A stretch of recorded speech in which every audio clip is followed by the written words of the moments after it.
हम कुछ बोले उससे पहले ये वीडियो क्लिप देखिए। है ना, तो प्रशांत मैं अब ये आपसे पूछना चाहती हूँ, थोड़ा सा रिकॉर्ड स्ट्रेट करें इस बारे में। नहीं एक मिनट प्रशांत, हाँ बताइए। मैं अगली बार आप इंटरव्यू का मैं फेल हूँ, मैंने पढ़ाई नहीं की है। लेकर आए प्रशांत, सवाल पूछने से एजेंडा लगता है। अब जरा आप सोचिए कि बात बात पे तेजस्वी प्रसाद यादव को 9वीं फेल, सम्राट चौधरी को 10वीं फेल बोलने वाले प्रशांत किशोर से जब उनके क्वालिफिकेशन पे चर्चा होनी होती है तो बीच इंटरव्यू छोड़ के प्रशांत किशोर कैसे चल देते हैं। प्रशांत किशोर जो कॉन्फिडेंस से लबालब भरे होते हैं, प्रशांत किशोर जब बातों को कहते हैं तो एक पल के लिए बातें सच लगने लग जाती है। प्रशांत किशोर जो तीखे से तीखे सवाल को बहुत ही मुस्कुरा के आराम से जवाब देने के लिए जाने जाते हैं। आखिर ऐसा क्या हो गया कि प्रशांत किशोर को बीच इंटरव्यू में इतना गुस्सा आ गया और बीच इंटरव्यू को छोड़ के जाना पड़ गया। हम आपको बताते हैं कि यह पूरा वाकया क्या है, क्या कुछ हुआ था इंटरव्यू के दौरान। लेकिन पहले परिचय। नमस्कार, मेरा नाम राकेश है और आप प्रयास न्यूज पे ये वीडियो देख रहे हैं। देखिए, एबीपी पे प्रशांत किशोर का एक इंटरव्यू शूट हो रहा था। मेघा जो इंटरव्यू ले रही थी, उनके द्वारा कहा जाता है कि अब बात बात पे तेजस्वी प्रसाद यादव को 9वीं फेल बताते हैं, सम्राट चौधरी को 10वीं फेल बताते हैं। इस पे प्रशांत किशोर कहते हैं कि हाँ, सम्राट चौधरी 10वीं फेल है, हाँ तेजस्वी प्रसाद यादव 9वीं फेल है। आगे रिपोर्टर कहती है कि चलिए अब इस पे थोड़ा रिकॉर्ड स्प्रेड करते हैं, इस पे जरा एक सवाल पूछते हैं। इतने में ही प्रशांत किशोर को गुस्सा आ जाता है और प्रशांत किशोर कहते हैं कि आपका 30 मिनट अब समाप्त होने वाला है, अब मैं कोई भी सवाल आपसे नहीं लेना चाहता हूं। आगे प्रशांत किशोर इतना बमक जाते हैं कि वो कहते हैं कि हाँ मैं फेल हूं, मैंने नहीं पढ़ा है। मैं फेल हूं, मैंने पढ़ाई नहीं की है, मैं फेल हूं।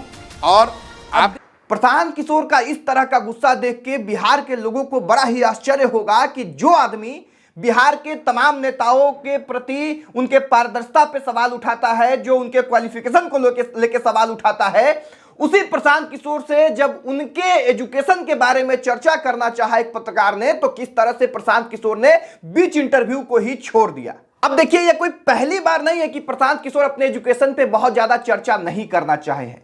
प्रशांत किशोर के बारे में, उनका व्यक्तित्व के बारे में इंटरनेट पे आपको भर भर के जानकारी मिलेगी। लेकिन जब प्रशांत किशोर के क्वालिफिकेशन को लेकर आप इंटरनेट पे भी सर्च करना चाहोगे तो आपको कोई भी जानकारी सटीक नहीं मिल पाएगी।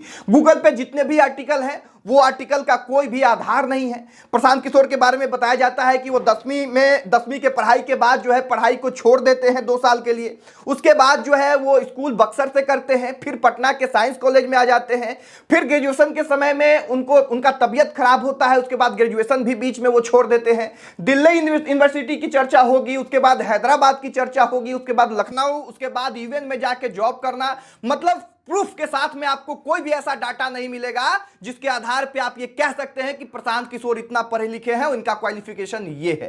अब देखना ये होगा कि वो प्रशांत किशोर जो दिल्ली में फ्लैट लेने पे मंगल पांडे के बारे में खुलासा करते हैं, उनसे पूछते हैं कि 25 लाख रुपया कहां से आया, ये बताओ नहीं तो किस्त जारी करके हम बताएंगे। वो प्रशांत किशोर जो दिलीप जायसवाल के बारे में खुलासा करते हैं, उनके कॉलेज को लेकर चर्चा करते हैं प्रेस कॉन्फ्रेंस करके।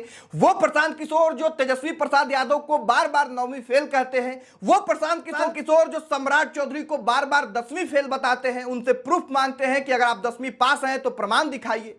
वो प्रशांत किशोर अपने क्वालिफिकेशन के बारे में क्या प्रेस कॉन्फ्रेंस करके बिहार के लोगों को बताएंगे कि वो कितना पढ़े लिखे हैं, कब पढ़े हैं, कितना पढ़े हैं, किस कॉलेज में पढ़े हैं, कौन कौन सी डिग्री उनके पास है। बाकी ये कोई पहला मौका नहीं है जब प्रशांत किशोर के शिक्षा की चर्चा हो रही है, उनके क्वालिफिकेशन की चर्चा हो रही है। एक बार पहले भी लल्लन टॉप में सौरभ द्विवेदी ने उनसे पूछा था इंटरव्यू में उनके क्वालिफिकेशन के बारे में, उनके पढ़ाई के बारे में। उस वक्त भी प्रशांत किशोर बहुत कुछ नहीं बताते हैं। वो कहते हैं कि हर एक कोर्स के बाद जो है उनका एक गैप रहा है, उनका पढ़ाई लिखाई बहुत अच्छा नहीं रहा है, उसके बारे में वो चर्चा नहीं करना चाहते। लेकिन अब वो जब पॉलिटिकल लाइफ में है, अब वो जब बिहार में चुनाव लड़ रहे हैं, अब वो जब बिहार के नेताओं के शिक्षा पे सवाल उठा रहे हैं, तो बड़ा सवाल यह है कि प्रशांत किशोर को भी अपना शिक्षा के बारे में, अपने क्वालिफिकेशन के बारे में लोगों के बीच में आके क्यों नहीं बताना चाहिए। बाकी प्रशांत किशोर, हमने आपको पहले वाले वीडियो में भी कहा था कि प्रशांत किशोर के पास एक ये क्वालिटी है कि वो बात बहुत कॉन्फिडेंस के साथ में बोलते हैं। मतलब वो इतना कॉन्फिडेंस के साथ में बोलते हैं कि उनकी हर एक बात जो है एक पल के लिए सच लगने लग जाता है। तो उसी कॉन्फिडेंस के साथ वो भविष्यवाणी करने के लिए भी जाने जाते हैं। पॉलिटिकल भविष्यवाणी में सबसे आगे माने जाते हैं कि देश भर में उनकी चर्चा होती है भाई।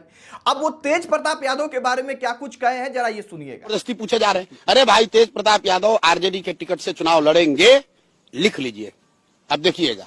और न हो तो चुनाव से पहले हमको पकड़ के अपने दर्शकों के सामने बताइएगा कि प्रशांत जी आपने ये कहा था, ये गलत हो गया। अब इस वीडियो के बाद प्रशांत किशोर के पॉलिटिकल भविष्यवाणी के बारे में बहुत ज्यादा कुछ बोलना सही है नहीं। अब आपको पता है कि तेज प्रताप यादव राजद से चुनाव लड़ रहे हैं या फिर अपनी पार्टी से।